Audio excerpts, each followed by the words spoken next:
Ciao a tutti, benvenuti a Il Cuore d'Italia. Oggi facciamo un salto indietro nel tempo, fino all'antica Roma. Vi racconterò la storia di un pane semplice, cotto sul fuoco, che per secoli ha nutrito i soldati dell'impero e le famiglie contadine. Ma come ha fatto un cibo di sopravvivenza a diventare uno dei piatti più amati della cucina italiana? E qual è il segreto che ha trasformato acqua e farina nell'arte morbida di Genova e in quella croccante di Bari?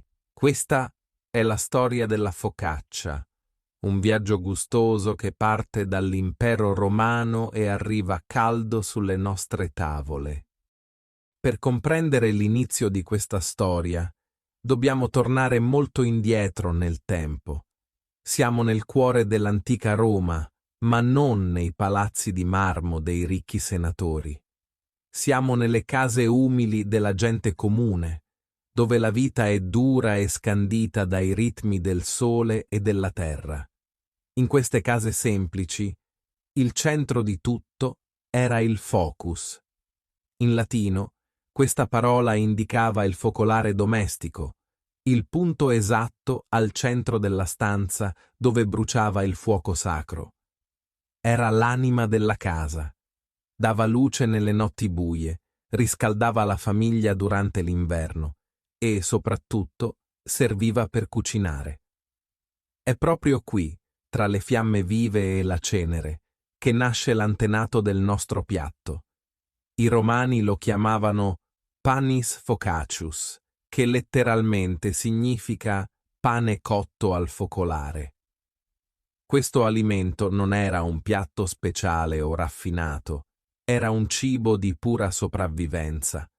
I contadini latini impastavano farine grezze, ottenute da cereali antichi e resistenti come il farro, l'orzo o il miglio.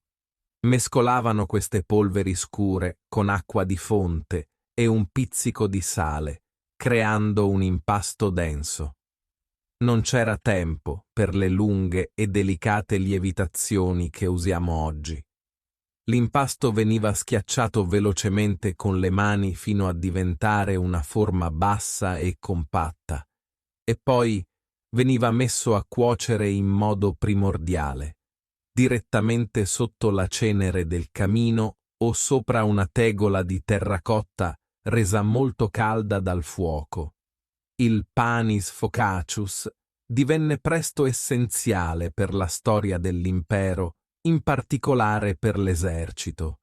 I legionari romani, quei soldati instancabili che marciavano per mesi interi per conquistare terre lontane, dalla fredda Britannia al caldo deserto dell'Africa, ne avevano bisogno ogni giorno.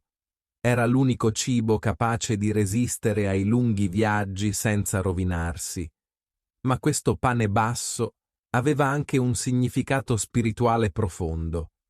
Catone il Censore, uno scrittore e politico romano, ci racconta che questo pane era usato nei riti sacri. Nelle feste dedicate alla dea Cerere, la protettrice dei raccolti e dell'agricoltura, le famiglie offrivano questo pane agli dei come ringraziamento per il grano ricevuto. Era un legame sacro tra l'uomo, la natura e il divino.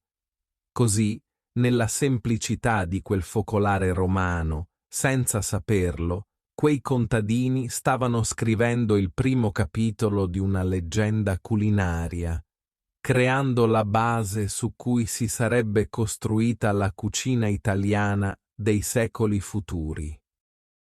Il nostro viaggio lascia ora le strade antiche dell'impero romano e si sposta avanti nei secoli, fino ad arrivare al Medioevo. Arriviamo in una terra stretta e difficile, schiacciata tra montagne alte e un mare profondo, la Liguria. È qui, tra i vicoli stretti di Genova, i famosi caruggi, che quel pane rustico trova una nuova casa e cambia identità. Non è più solo un cibo di sopravvivenza, ma diventa un prodotto commerciale importante. La prova di questo cambiamento si trova in un documento conservato negli archivi di Genova. In questo testo, che risale all'anno 1229, leggiamo una promessa. Un fornaio locale si impegna a fornire alla Chiesa delle focaccias. È un momento fondamentale. È la prima volta che la storia scrive nero su bianco il nome che conosciamo oggi. Ma se i documenti ufficiali parlavano latino, il popolo nelle strade usava la lingua del cuore. Per i genovesi quel pane divenne semplicemente afugassa. Con il passare del tempo, l'amore per la fugassa divenne grandissimo, entrando nella vita di tutti i giorni. Nel Rinascimento diventò il simbolo della città, tanto da entrare persino nei luoghi sacri. C'è un episodio storico incredibile che ci fa capire questo legame speciale. Nel Cinquecento, durante i matrimoni celebrati in chiesa, era diventata abitudine per gli invitati mangiare focaccia e bere vino proprio al momento della benedizione degli sposi. Tuttavia, questa usanza divenne così rumorosa e disordinata che il vescovo dell'epoca, Matteo Gambaro, fu costretto a intervenire. Con un decreto severo, proibì di portare la focaccia in chiesa per evitare che le briciole e il vino sporcassero il pavimento sacro. Questo fatto ci dimostra che, per i genovesi, la focaccia era importante quasi quanto la preghiera. Ma qual è il segreto che rende la versione ligure così unica nel mondo rispetto all'antenato romano? La magia sta in due elementi: il tempo e l'olio. La ricetta incontra l'oro della Liguria, l'olio extravergine d'oliva, che qui è delicato, dolce e profumato. La preparazione diventa un rito lento e paziente. Non è più il pane veloce dei soldati. L'impasto deve riposare, deve respirare per molte ore, a volte per tutta la notte, per diventare leggero. I fornai genovesi, con gesti esperti tramandati di padre in figlio, stendono la pasta nelle grandi teglie rettangolari. E poi arriva il momento più importante, il gesto che è la firma d'autore della vera focaccia genovese. Il fornaio non usa il mattarello, usa le mani. Affonda le dita nell'impasto con forza ed eleganza, creando dei piccoli buchi, delle fossette su tutta la superficie. Questi buchi non sono decorativi, sono fondamentali. Servono a raccogliere una miscela preziosa di acqua e sale grosso, chiamata salamoia, e tantissimo olio. Durante la cottura in forno, l'acqua evapora lentamente e l'olio frigge l'impasto all'interno di quei buchi. Il risultato è un contrasto incredibile che conquista al primo morso. La focaccia diventa dorata e croccante fuori, ma resta incredibilmente morbida e umida dentro. Questa meraviglia non era solo per i ricchi, anzi divenne la colazione perfetta per i camalli, i forti lavoratori del porto di Genova. Loro che caricavano e scaricavano le navi tutto il giorno sotto il sole o la pioggia, avevano bisogno di molta energia immediata.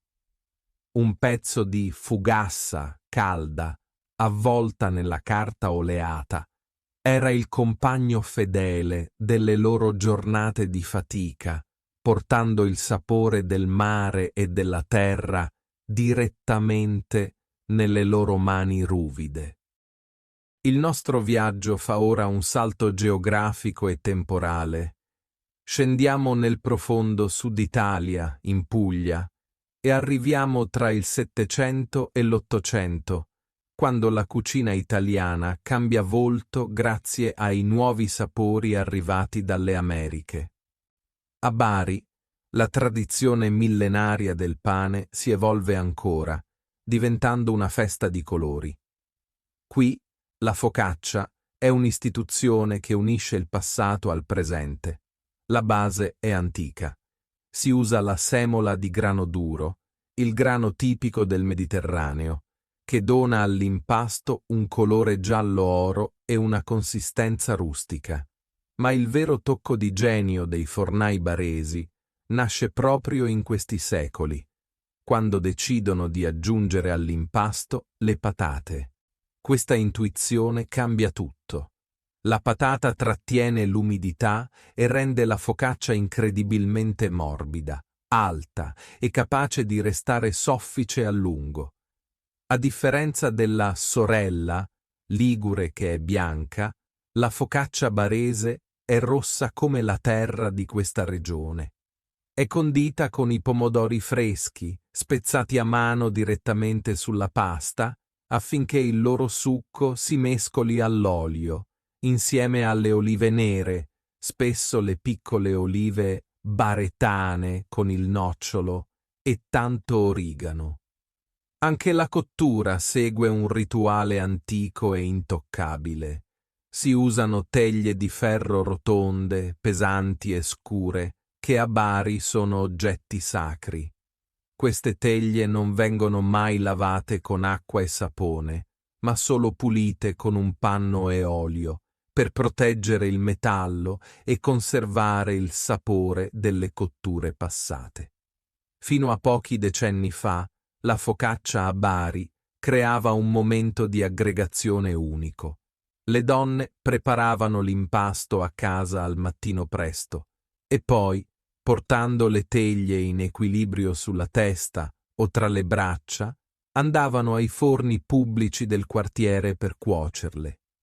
I vicoli di Bari Vecchia si riempivano di un profumo inconfondibile: pane caldo, pomodoro abbrustolito e origano.